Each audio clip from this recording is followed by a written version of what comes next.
Welcome to the Accountable Reimbursements training. This is for the new clergy of the Dakotas Conference of the United Methodist Church. So welcome aboard.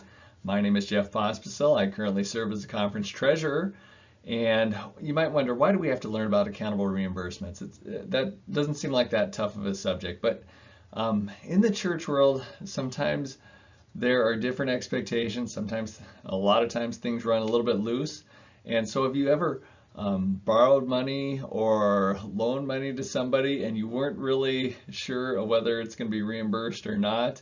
That's kind of the feeling you might get at times. So I just want you to get clear on that and be able to understand some of the challenges with accountable reimbursements in the church. And so the quote that I use here at the bottom is, when it comes to privacy and accountability, people always demand the former for themselves and the latter for everyone else. And that's kind of a guiding quote for this lesson. So the goals for our session are, first of all, we want to get an understanding of what the rules are around accountable reimbursement. So go into the legalities. And then we want to end up with some practical tips and strategies for how we can follow through. The reason is so that you don't accidentally make your treasurer secretly hate you. Your treasurer might not tell you, some of them do, but this can be a bone of contention if the treasurer is not on the same page as the pastor. And the other one is to avoid eroding the trust in your leadership. And again, if the treasurer is not on your side, or if there's misunderstandings, that just hurts you in the long run in your ministry within the church. All right, so we're going to start off by looking at the legal issues with reimbursements. And mainly I'm worried about the IRS, so the tax laws, but there are labor laws, there are denominational rules that also apply. And the quote for this is, "Intentions do not insulate us from the consequences of our actions," by John D. Harrison. So even though we may have the best of intent, if we violate those rules, we're going to have to face the consequences. I like to start off these training sessions by asking a couple of quiz questions. So does the accountable reimbursement policy need to be in writing? And the answer is no, but it should be. Written policy, it provides protection in the event of an IRS audit. There are sample policies on our website, the dakotasumc.org website, as well as on the General Church's one, gcfa.org probably. And this just helps you make decisions ahead of time before a situation arises. It's just a good way, like it says here, remind everyone of what the rules are. And just a quick thing about unreimbursed employee expenses. These are no longer deductible for income tax purposes, but you can deduct them for self-employment income purposes. So when you go through the tax one, you're going to find out that pastors pay self-employment taxes. So unreimbursed expenses, they will reduce the tax that is subject to the 15.3% self-employment tax. Can the church refuse to reimburse expenses or limit that amount? And the answer to that is yes, they can. The churches, they only need to reimburse business expenses. And there's going to be really two types of business expenses. There's ordinary and necessary ones that you shouldn't need approval for, although those are going to be different from church to church. You know, I've worked in churches where it was ordinary and necessary for the pastor to take out visitors to lunch afterwards to try to connect with them. In another church, that might not be ordinary and necessary. So I would sit down with the treasurer, sit down with the SPRC or PPRC, and just ask, what are the normal reimbursements that I don't need to ask for approval for? And then any unusual ones, I would go ahead and talk to somebody first before I make the purchase. So talk to one of those people. And the budget is a way to limit it. So when the church sets their budget, they have a plan for how often, for example, the pastor is going to do visitation, you know, and certain kinds of things like that. So just talking to them ahead of time, if they can decide to allow you to go over budget, but I would try to respect that budget as much as I can. It'll communicate a lot that I care for the financial position of this church. One of the things I want to bring up, and this is just one of those things where this has gone wrong. One pastor thought that it was necessary for the pastor to buy a nice big dining room table. I can't remember how much it cost, $2,000, because they had guests that would eat over there from the church.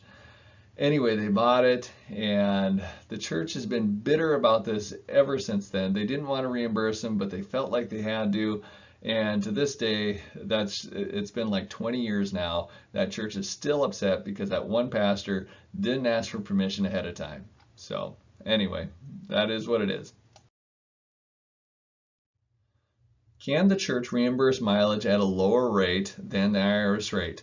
No, they can't, for pastors anyway. This is a conference policy. The IRS rate, it's higher than what it would normally cost to just refuel your car, because we're paying for also the maintenance and eventual replacement.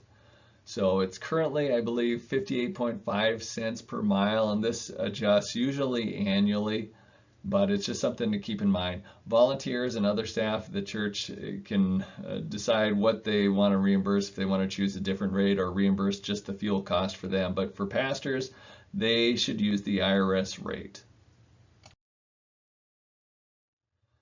So what mileage is reimbursable? So this slide here is going to be worth taking this class. You're not going to find anything like it quite, and I'm going to first give you the general rule, is that commuting miles are not reimbursable. So commuting miles, and whenever you're traveling between your home and the regular workplace, that is not reimbursable. Business travel is reimbursable, and that's when you're traveling from one work site to another work site, or when you're traveling from your home to an irregular work site. And I'll show you this in the pictures. So let's start off and assume you live in a parsonage. It could be an apartment, it could be your own home, but I'm just going to say a parsonage. And you serve a church in that town. So when you go back and forth between your parsonage and that church in town, no, that's not reimbursable. Now let's say you have a second church and it's 30 miles outside of town. And so when you go directly from your parsonage to that second church, that is also not reimbursable. But when you travel in between those two churches, from church A to church B or vice versa, that is reimbursable. That is business travel. So what this would look like on a Sunday morning, a lot of times you'll see it where church B, the outside of town church, would have the first service and church A would have the second service.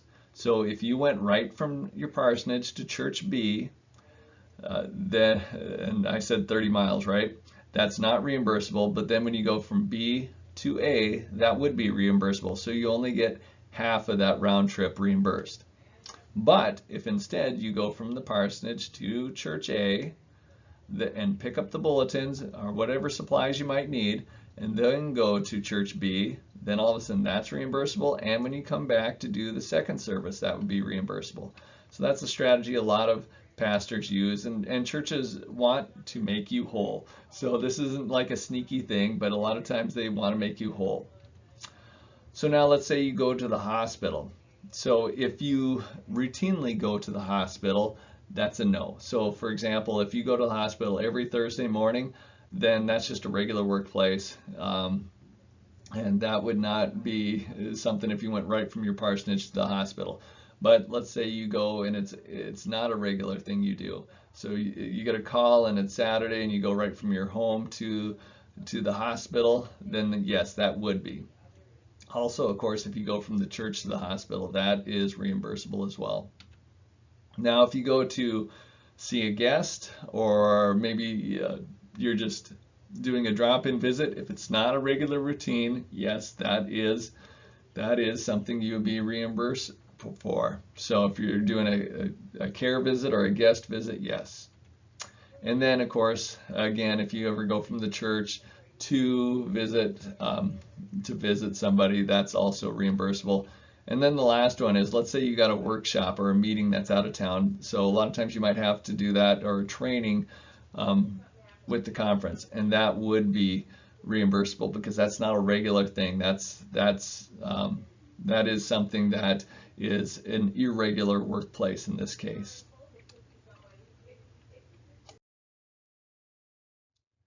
So who owns the stuff that you purchase and are reimbursed for?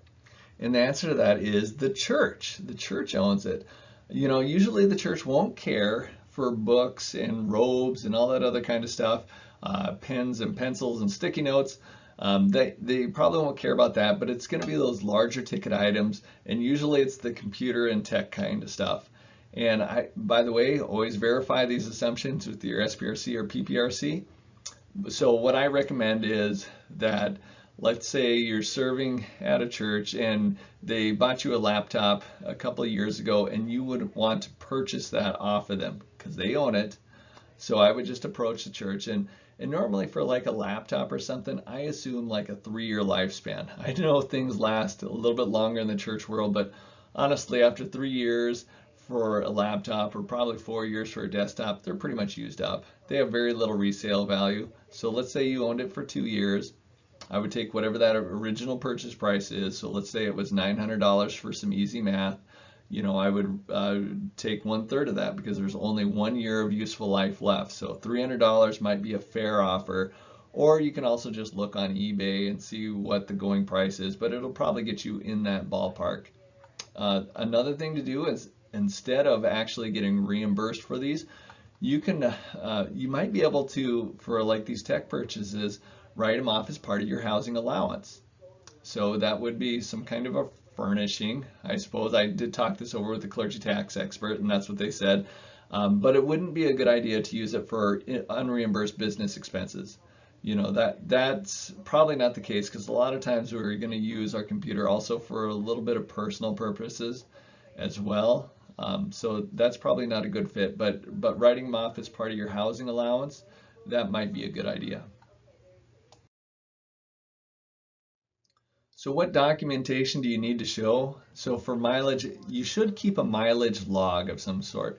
And I think I do have a mileage log on our website that might be helpful. There's also apps and other things you can do, but you should keep track, even if it's in like a date book. Do people keep a date book? Maybe an Outlook or something like that? I don't know. Anyway, keep track of the date, the business purpose, the mileage, and the place. You can be a little bit general here because maybe you're counseling somebody on, so you can say meeting with a parishioner for marriage counseling, something like that. So you can be a little bit vague, but you should be able to identify the business purpose. For purchases, you should have a valid receipt. So that has the date, the amount, and what was purchased. If what was purchased isn't clear from the receipt, you can write that on there. And then I like to normally write on the receipt what the business purpose was. So because that might not always be clear. I'm going to shift a little bit more towards the practical side of things now.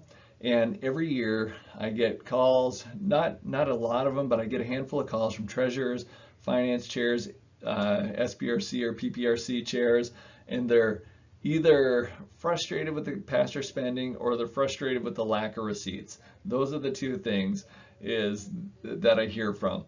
And so we're going to look at the practical ideas, and I like Benjamin Franklin's quote here: "He that is good at making excuses is seldom good for anything else." And so the treasurer does not want to hear excuses why they're not getting receipts or why you're spending so much. They want to at least come to some kind of agreement on what should be done. So the first one that I've tried to reinforce throughout this is sit down with your treasurer and SPRC. The lack of communication really hurts too many pastors. I won't say a lot of them, but too many pastors. And that's what this one is. It's about setting expectations. So the thing that you would ask for is, so what is my budget?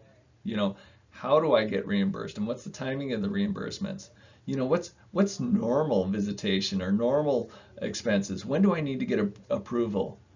those kind of things would be things you want to talk over them and just make sure you're on the same page. And this doesn't have to be a one-time meeting. You could go ahead and ask again, and your treasurer will appreciate it that you're trying to understand and be on the same page with them.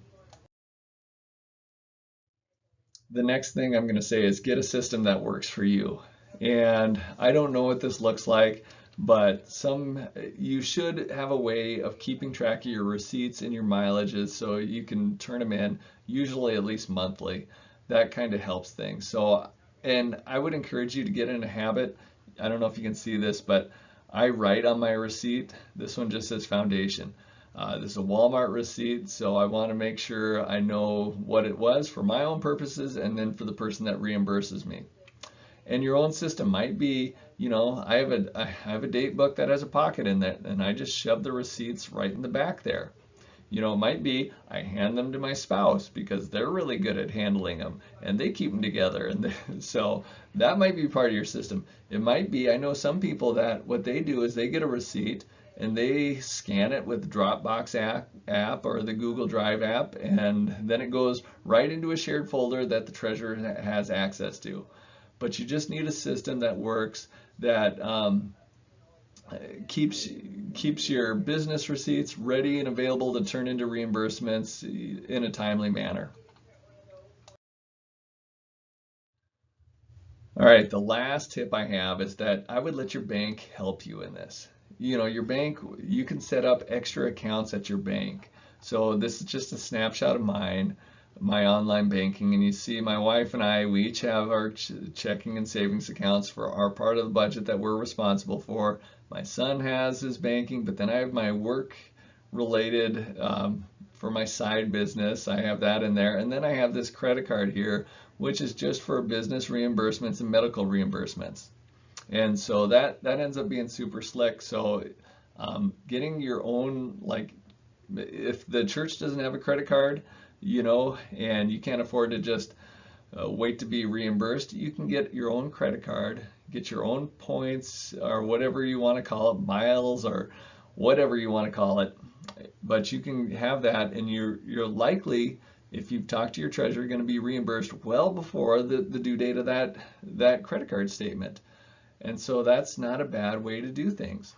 The other thing I want to encourage you, if you have a multi-point charge and you're putting a lot of miles on your personal vehicle for business thing, is I would set up a new car fund. So one of these accounts I would just set up as my car fund.